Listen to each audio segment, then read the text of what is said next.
A deadly explosion rocks an airliner flying at 10,000 meters. A bomb has exploded on board. Bravo. Oscar, Mike, Bravo. The blast kills a passenger and cripples the plane. The crew struggles to save 293 lives. The bombing sets in motion an international manhunt, while the terrorist prepares to strike again. 3,000?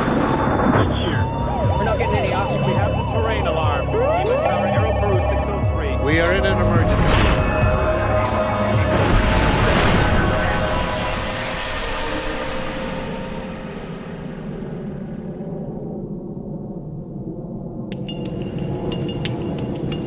On December the 11th, 1994, Philippine Airlines Flight 434 is 2 hours into the second leg of a routine flight from Manila to Tokyo. An unsuspecting passenger is sitting on a ticking bomb. The explosion on board cripples the flight control system. Unless the pilot can regain control, the jumbo jet may crash into the Pacific Ocean.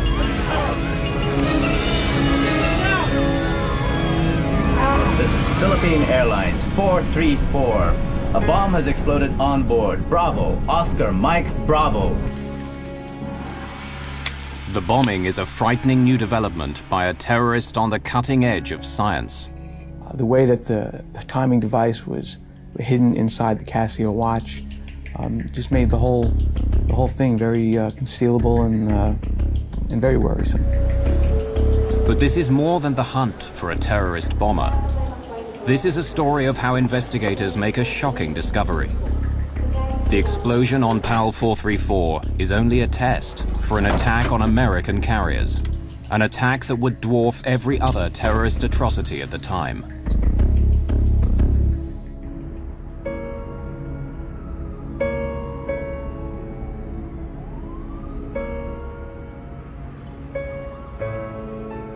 It's before sunrise on December the 11th, 1994. While most inhabitants of this city of 1.5 million have a few more hours to sleep, 26-year-old Amaldo Forlani makes an early start.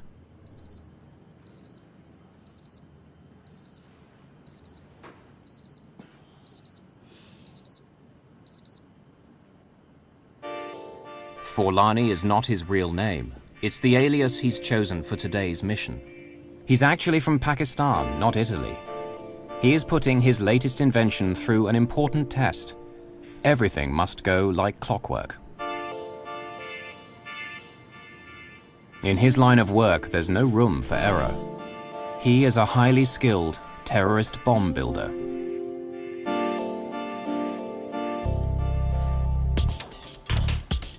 He packs the liquid explosive bomb very carefully.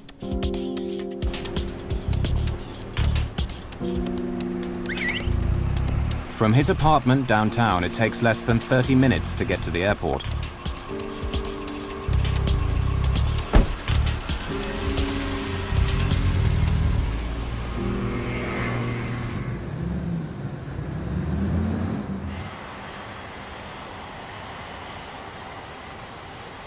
He arrives in plenty of time for his 5 a.m. flight with Philippine Airlines. Before he can board, the bomber must outwit airport security screening procedures. He's designed the components of his bomb to pass undetected by X-ray and metal detection equipment. Or so he hopes.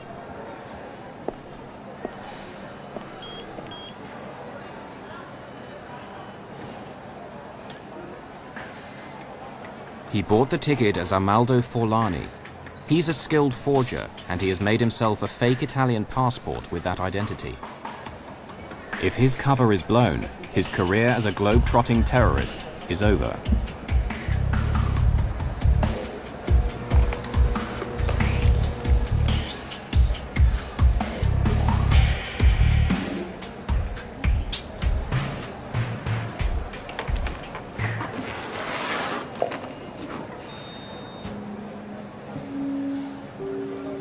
Having successfully got the bomb through airport security, he boards his Philippine Airlines flight. The final destination of PAL 434 is Tokyo, but there's a stopover in the Philippine resort town of Cebu, over 550 kilometers to the south of Manila. This is as far as the bomber is flying today.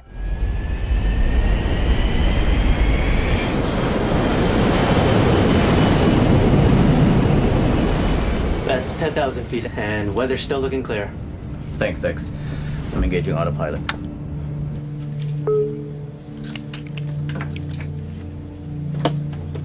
Good morning, ladies and gentlemen. This is your Captain Ed Reyes speaking. Welcome aboard Flight 434, flying south from Manila to Cebu and continuing onward to Narita Airport, Tokyo. Flight 434 is under the command of Captain Ed Reyes, a former Air Force pilot who's been flying for Philippine Airlines for 9 years. And our estimated arrival time is now 5:45. The weather in Cebu is... The first leg of the flight is fairly empty. Passengers are scattered around the jumbo jet's 400 seats. After takeoff, the bomber is able to move. He chooses seat 26K, located directly over the center fuel tank in some 747s. The cabin is tended by stewardess Maria de la Cruz. She flies domestic routes and has worked for Philippine Airlines for 1 year. Can I get you some juice or coffee? Juice, please.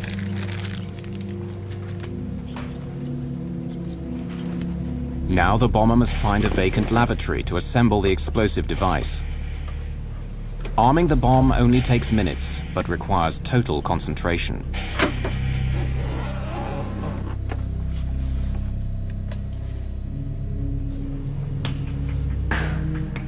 The final step is setting the timer so it will explode in 4 hours' time, long after he leaves the plane.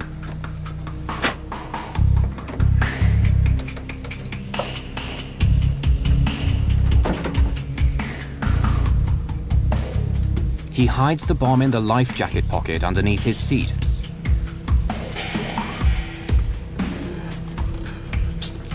He then changes seats.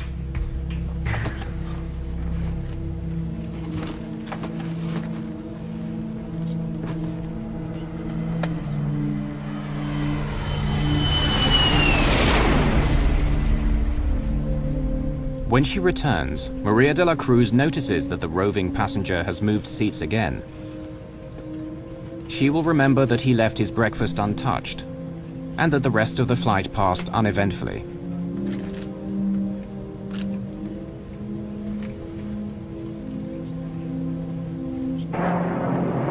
As Philippine Airlines Flight 434 begins its final approach into Cebu, more passengers are getting ready to board the aircraft that will take them onwards to Tokyo.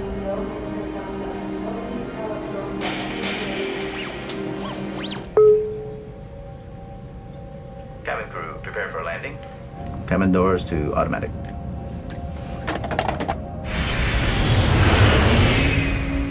PAL 434 lands in Cebu at 6:50 a.m. and several of the passengers disembark, including the terrorist with the alias Amaldo Forlani. Bye-bye. Thank you. Maria de la Cruz will also leave Flight 434. A new cabin crew will take over for the 4.5-hour flight to Tokyo.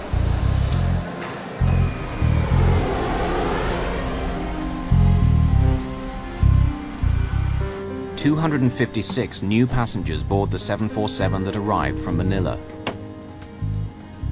Many of the passengers in this cabin are Japanese. Among them is 24-year-old engineer Haruki Ikegami. He's looking forward to getting home to Tokyo after his first trip overseas.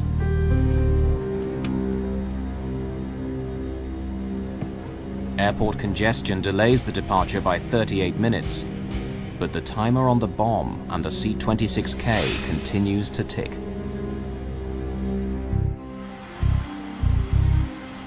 "8:30 a.m., December the 11th, 1994. All passengers for Philippine Airlines Flight 434 are now on board for the leg to Tokyo. None of them is aware that 2 hours earlier, a terrorist planted a time bomb under one of their seats. Steward Fernando Bayot is assisting passengers in the forward cabin on this 4.5-hour flight. At 8:38, PAL 434 is cleared for takeoff. On the flight deck, Captain Ed Reyes is assisted by First Officer Jaime Herrera and Systems Engineer Dexter Comendador.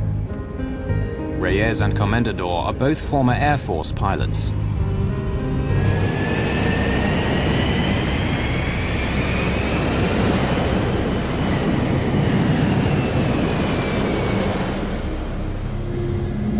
Haruki Ikegami is seated in 26K, the seat occupied by the bomber earlier on the first leg of Flight 434 from Manila to Cebu.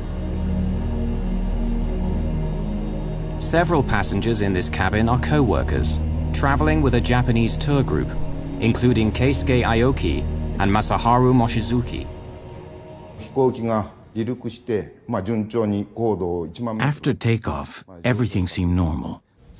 We were flying at 10,000 meters. I was reading a magazine, then the meal was served. After eating, I went to sleep.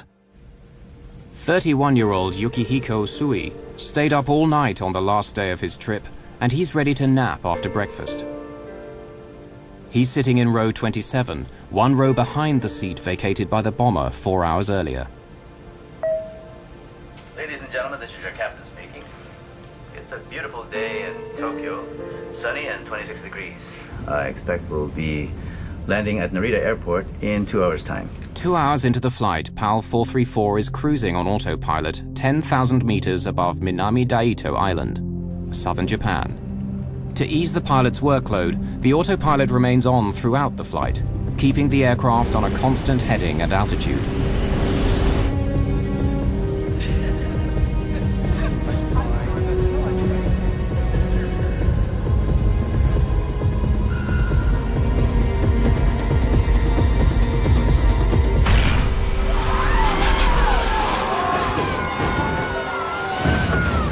God forgive me. That was my inner thought, you know. God forgive me. I think I'm going to die now. Then after that, I have to do what I had to do. Oh, I've lost control. I have control. Dex, check the pressurization loss. Be prepared.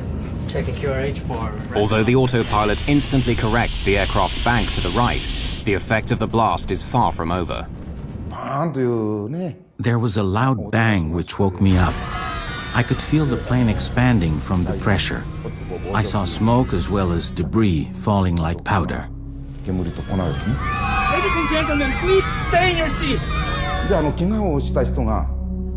The injured people were trying to get away from the area where the bomb was. Sit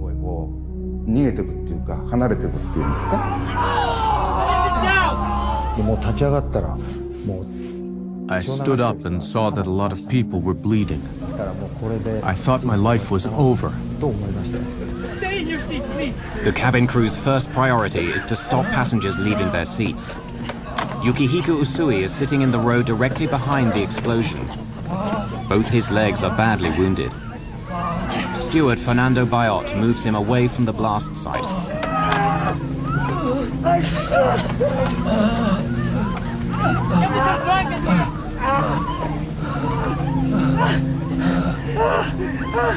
Please sit down and fasten your seatbelt.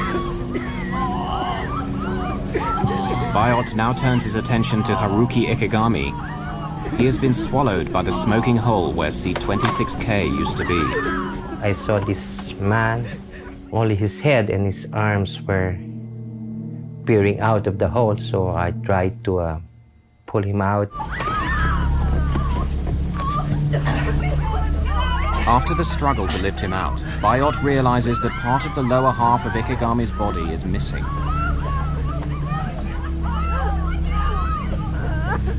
Within a couple of minutes, he dies.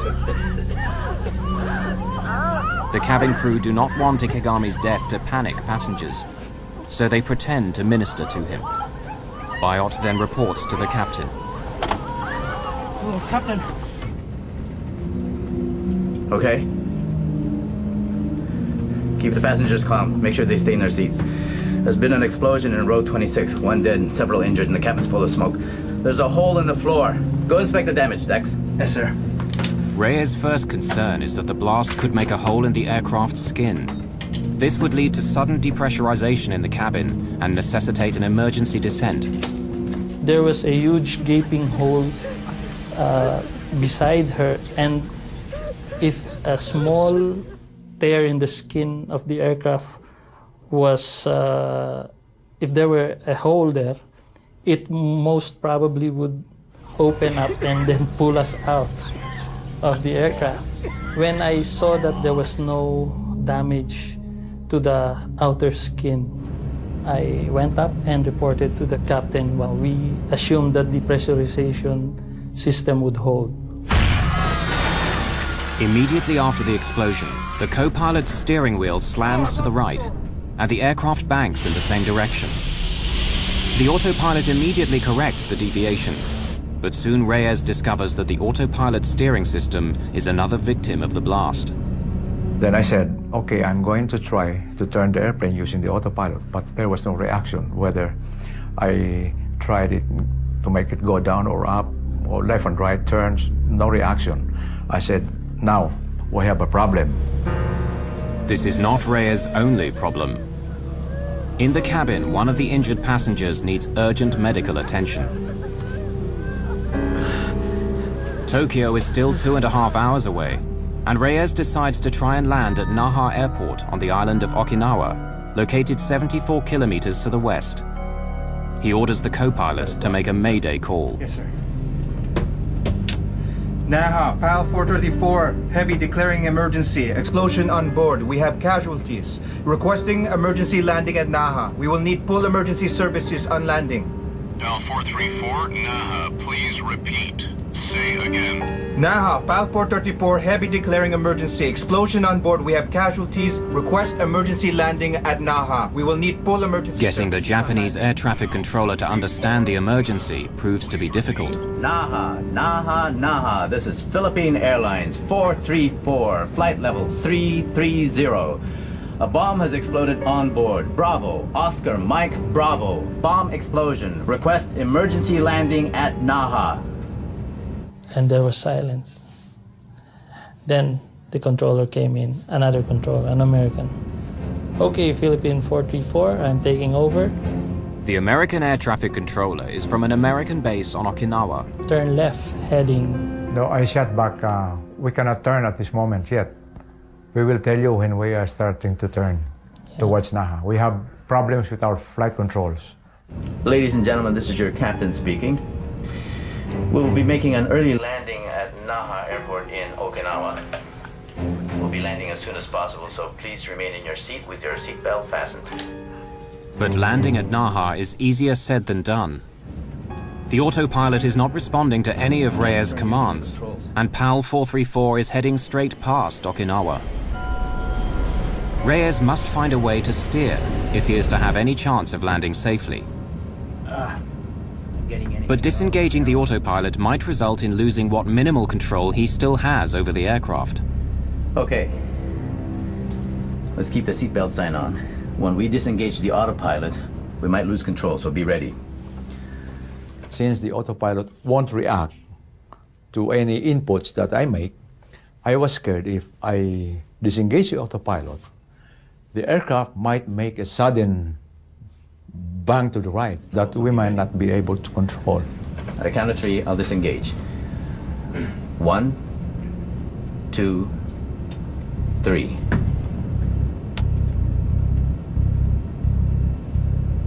One, two, three. Nothing happened. And then there was, we were relieved. I can't turn using the controls. Looks like the explosion jammed the aileron. Dex, what's the QRH say about jammed ailerons? The QRH, or Quick Reference Handbook, is the pilot's Bible that lists procedures that must be followed in emergency situations.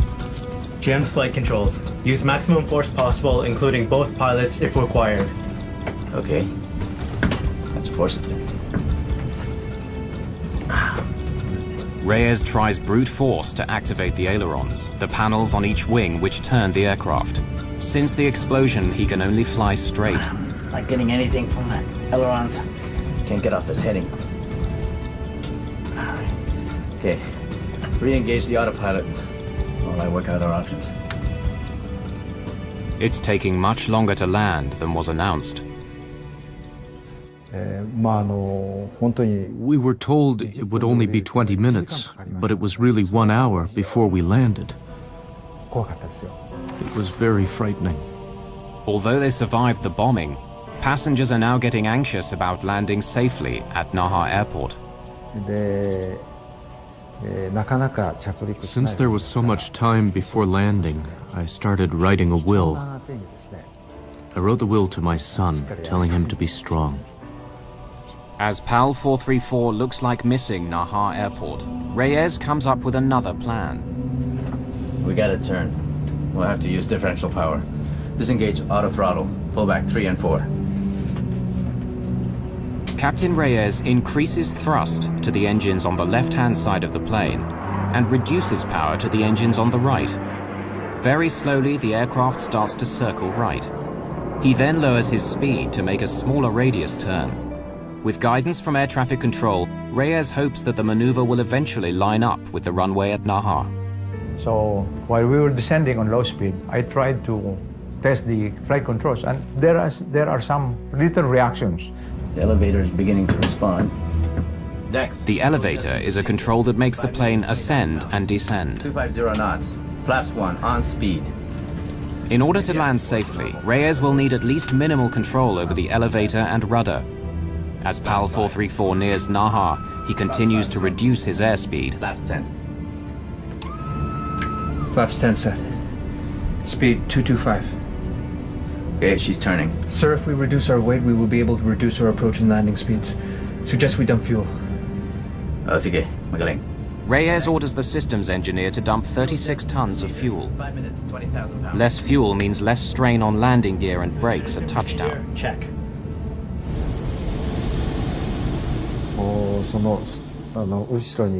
I was terrified when I saw the smoke trail behind each wing. I thought something must be burning and there would be another explosion. As the time to touchdown gets closer, Reyes worries that the bomb may have done more as yet unknown damage to the aircraft. I'm not certain our landing gear will hold up. Strap yourself in. I'll release the purser. So he talked to the head of the cabin crew and he said, "We're not sure if the gears will go down, and in case the gears collapse while landing, be ready to evacuate." It's either you make it or you die. That's because you cannot do anything anymore. Runway in sight. With only minimal control over the aircraft, Reyes faces the most challenging landing of his career.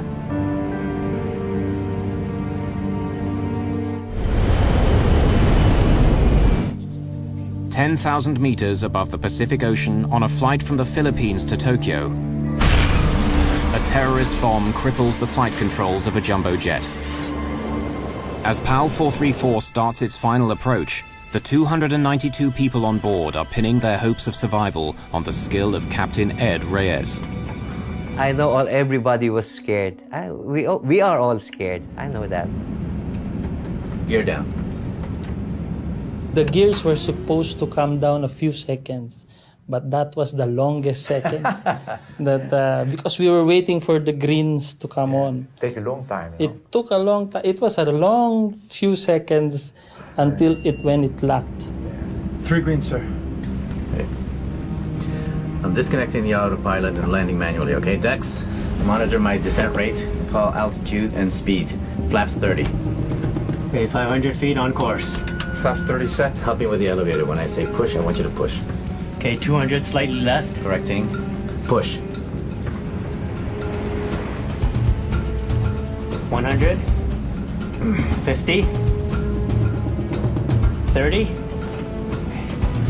Power off. Pull.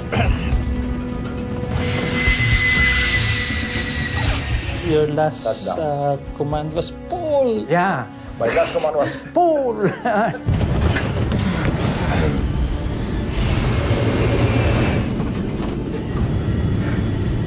I made sure that the throttles were closed because he might give a go around and I would make sure that we would stay on the ground.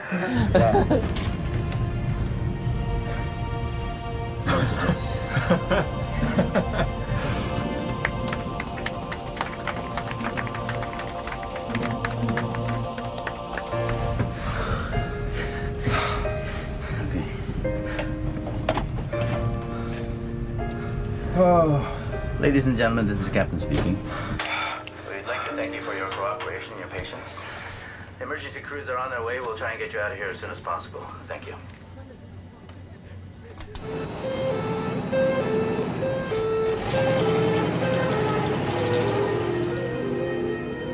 The Philippine Airlines 747 is now a crime scene under Japanese jurisdiction. As investigators from the Okinawa Police Department set out to solve the mystery of what happened, they turn their attention first to the dead man in seat 26K. The forensic pathologist recovered 94 fragments embedded in Ikegami's buttocks by the explosion. He suffered severe internal injuries and massive loss of blood. But tragic as it was, the effects of the explosion could have been much worse. If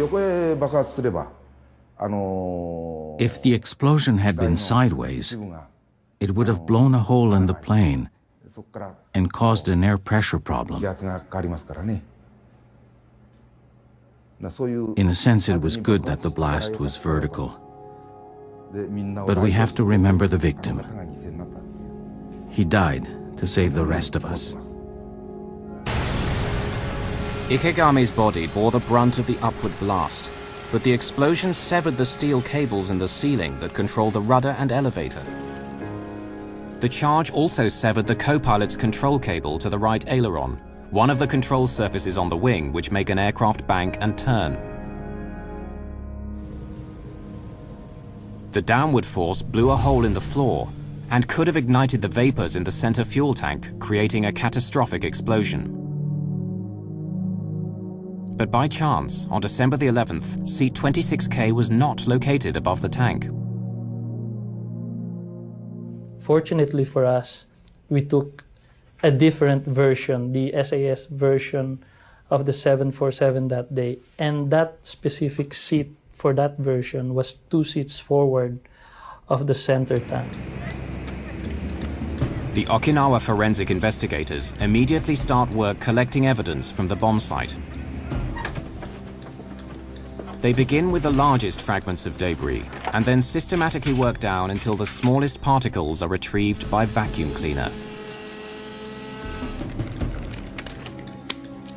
Japanese investigators cannot identify the bomb's detonator. But by separating out bits of metal, plastic, and electrical wire that do not belong to the plane, components of the bomb are pieced together.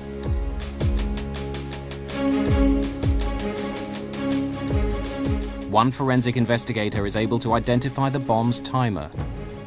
By reconstituting dozens of burnt fragments, he discovers it's a modified digital wristwatch. Investigators also discover that one of the bomb's 9-volt batteries is only sold in the Philippines. It's another clue that suggests that the bomber could be based there. Philippine National Police Deputy Chief Sonny Raisin is on the case.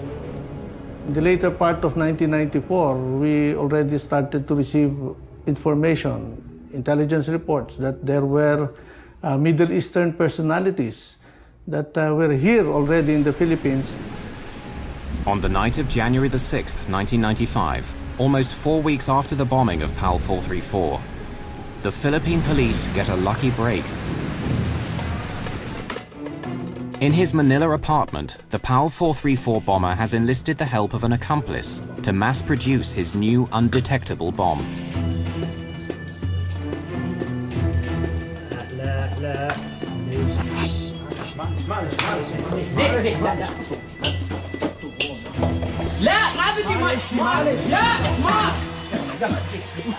An attempt to burn off chemicals gets out of hand.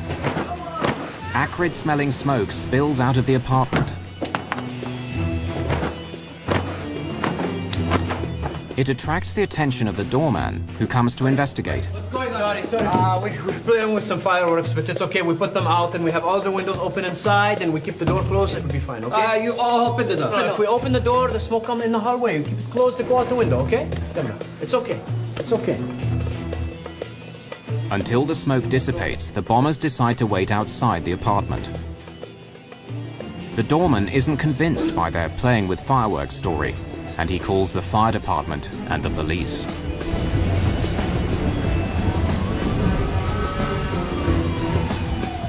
By the time the firemen come, the smoke is gone, and they leave after a quick check. The bomber now realizes he's left a very sensitive item in the apartment, and he persuades his friend to retrieve his laptop. He was too clever a guy to come back and expose himself, because all along he knew that that would be too risky for him to go back and be caught. The bomber's fear of getting caught is justified. Once Police Inspector Ada Farescal learns that they're from Pakistan, she insists on seeing their room for herself. The police in Manila are on high alert due to a planned visit by the Pope in a few days.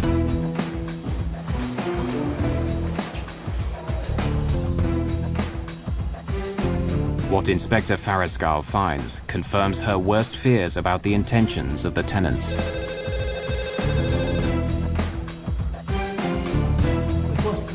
You know. You, stop!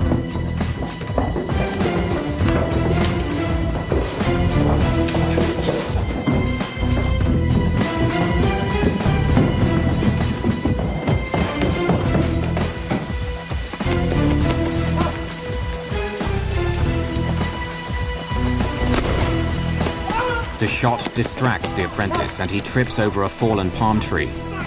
But the cop discovers he has no handcuffs. The doorman improvises with the drawstrings of his windbreaker.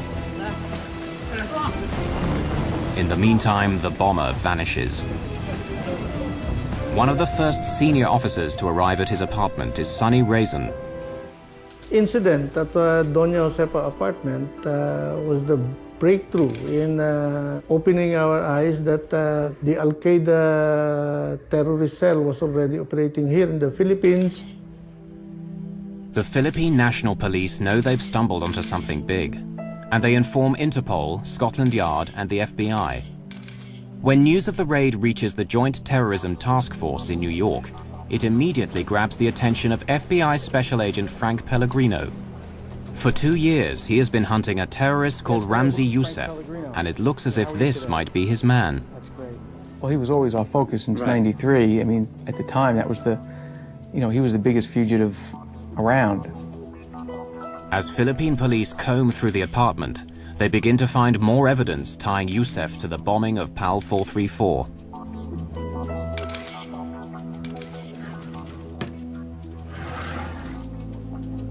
There was a similarity between the watches that were found in the apartment and the type of watch that was used in Okinawa. Putting together that watch, that was the watch that was on the bomb, on that flight 434, and identifying those pieces eventually as a Casio watch, it was amazing. Youssef is a skilled forger.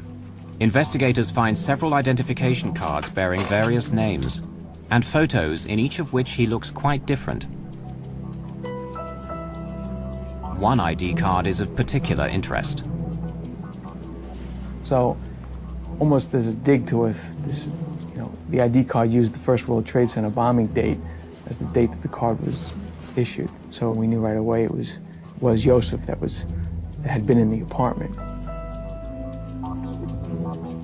They knew chemicals. The chemical dictionary was a very well-used item, underlined, highlighted, well-read, notations throughout the book, something that he used quite often. And I don't remember the exact number. I think there might have been 100 latent prints found on that belonged to him. They knew electronics. The way that the timing device was hidden inside the Casio watch just made the whole thing very concealable and very worrisome. The identification of the bomber of PAL 434 and the discovery of his bomb factory is very disturbing news for those responsible for airline passenger safety. Ramzi Youssef is an international terrorist who knows how to get his bombs past airport security. Bombs that are small but if strategically located, can blow up a jumbo jet and kill not just one, but hundreds of people. And the bomber of PAL 434 is still on the loose.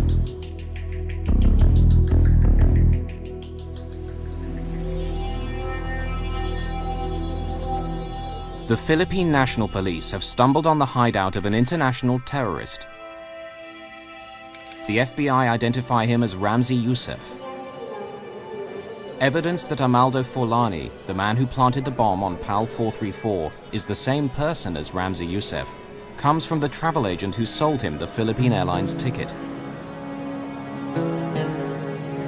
Ramzi Youssef is just one of several aliases of a man who tops the FBI's most wanted list. An international terrorist with a $2 million bounty on his head. Youssef, whose real name is probably Abdul Karim Basit, was born and raised in Kuwait, where his father worked as an engineer. It was there that he met the friend that he enlisted to help him in the Manila bomb factory. When he was 18, Youssef's family returned to their Pakistan homeland. Youssef married and had 2 children. Soon after returning home, his parents sent him to study in Britain. He was taking classes both in engineering and in using the computer, so he definitely had some talent. In summer breaks from college in the late 1980s, Youssef returns to Pakistan. He puts his new engineering skills to use by teaching bomb making to militants in training camps near Peshawar, Pakistan. These camps are fertile ground for making contacts with militants worldwide.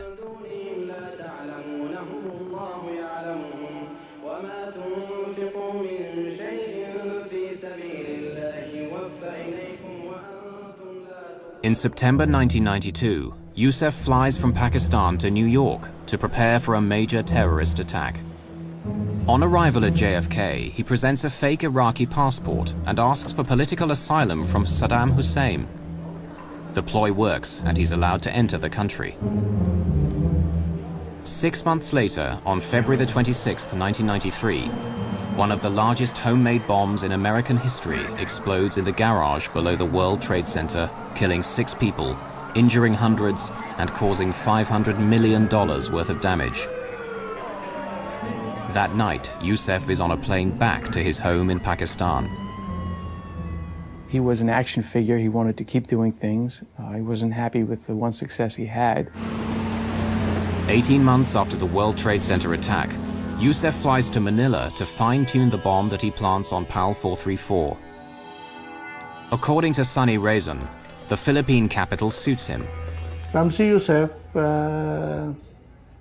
loved to enjoy life. He is a ladies' man.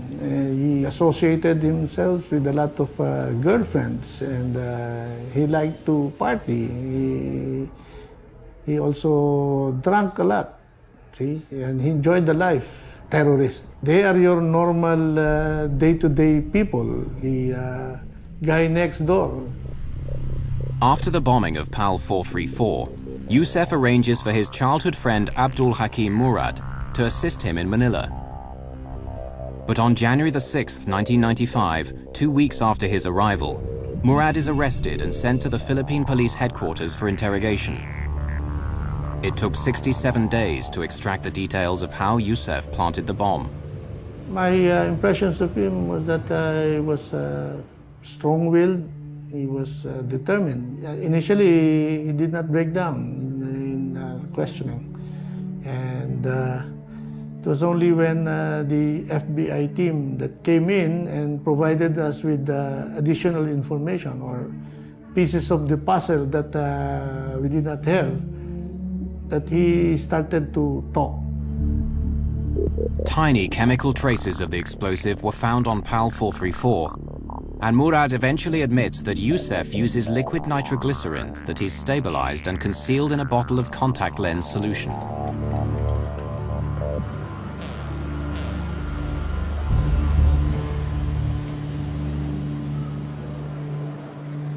Murad also reveals that Youssef hid the bomb's potentially suspicious components in the heel of his shoes.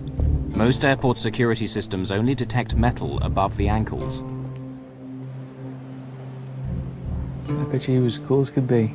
He was somewhat cavalier in his attitude towards these explosives and chemicals. To carry a container of nitroglycerin on an airplane, you know, gotta be a little nuts. Murad's confession provides details of Yusef's actions after he successfully got the bomb components past airport security. Can I get you some juice or coffee? Juice, please.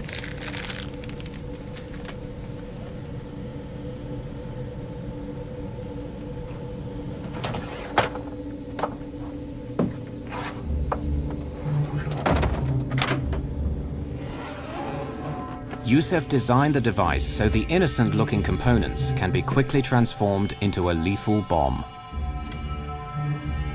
Yusef has modified a digital wristwatch as the bomb's timer. This is wired to a detonator inside the bottle of nitroglycerin.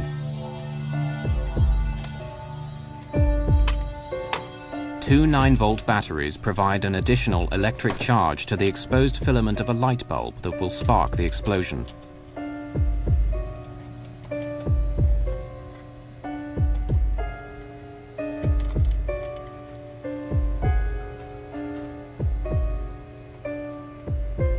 Yusef sets the alarm for 4 hours later, when he anticipates the plane will be flying high over the Pacific Ocean.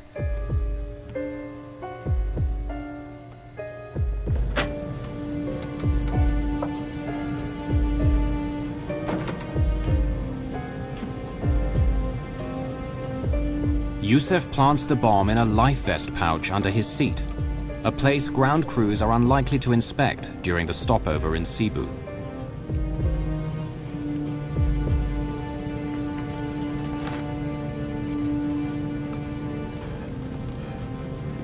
Soon after, he gets off the plane and disappears.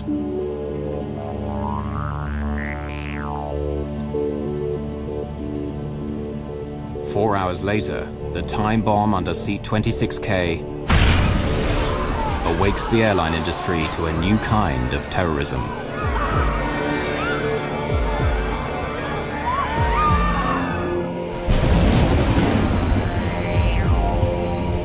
Murad's confession confirms Pellegrino's suspicions.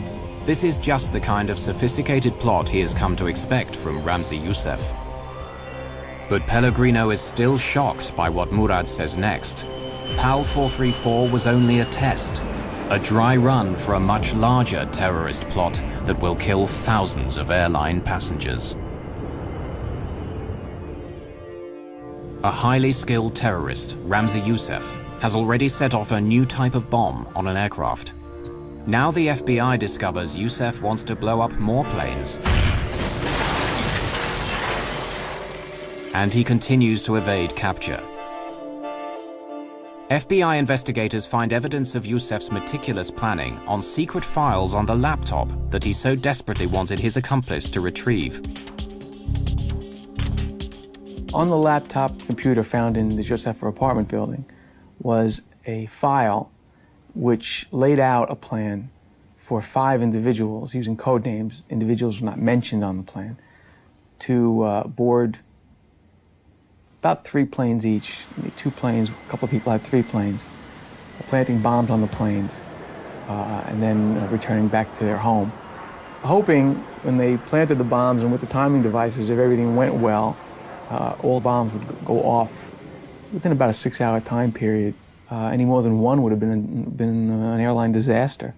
So, you know, if they were 50% successful in their plan, I think it would have scared a lot of people for a long time. The file on Yusef's laptop reveals that the plan, codenamed Bojinka, is foiled with no time to spare. The bombing of 12 American planes is meant to kill 4,000 passengers. Yusef's campaign of terror against the airlines is scheduled to start less than 2 weeks after the bust of his bomb factory in Manila. By the time Pellegrino and the FBI team arrive in the Philippines, Yusef is long gone. So it was a worry and it was a missed opportunity. But we also, on a lot of these fugitive type cases, you know, we're all not that different and everybody goes home. Everybody needs to go home.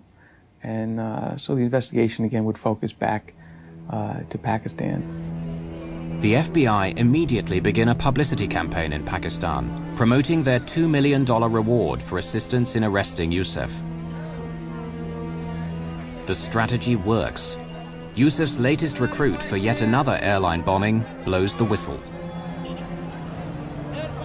On the day Yusuf is due to leave his hotel in Islamabad, a Pakistani SWAT team moves in.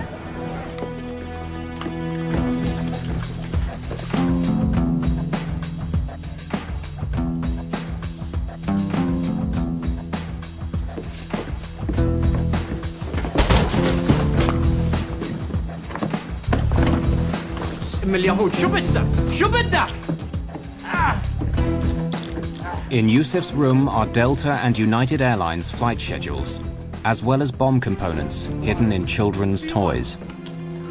Who are you? Do you have a warrant? The informer receives the $2 million bounty for the tip-off which prevents yet another airline attack. He was shocked. Did not think he would be caught. He had a certain confidence about him, and I didn't think he thought we'd ever catch up to him. Within hours of his capture, Yusuf is extradited from Pakistan and put on a waiting US government plane. With the cooperation of the Japanese and Philippine governments, the FBI arranged for Yusuf to stand trial in New York City for the PAL 434 bombing, as well as the earlier 1993 attack on the World Trade Center. In a convoy of federal and local patrol cars, Ramzi Ahmed Yusuf was brought into New York City late Wednesday night, ending a worldwide manhunt. He was arrested Tuesday in Pakistan by Pakistani authorities and brought back by the FBI on a U.S. plane, then into custody with heavy security on the street in case of any terrorist attacks prompted by his arrest.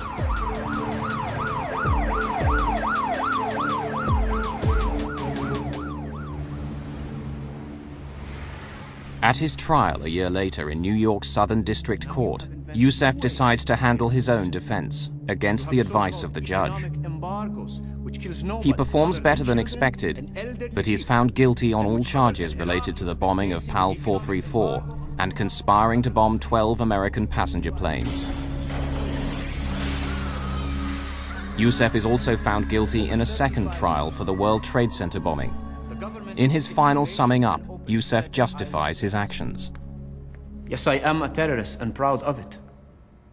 And I only support terrorism so long as it's against the United States government and against Israel, because you are more than terrorists.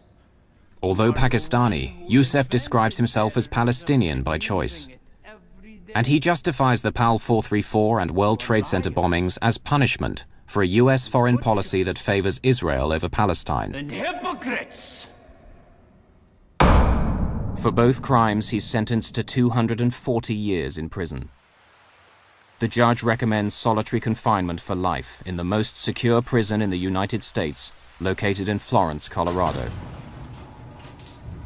It houses the country's most violent and dangerous prisoners, and it's where Yusuf will spend the rest of his life, confined in a cell for up to 23 out of every 24 hours.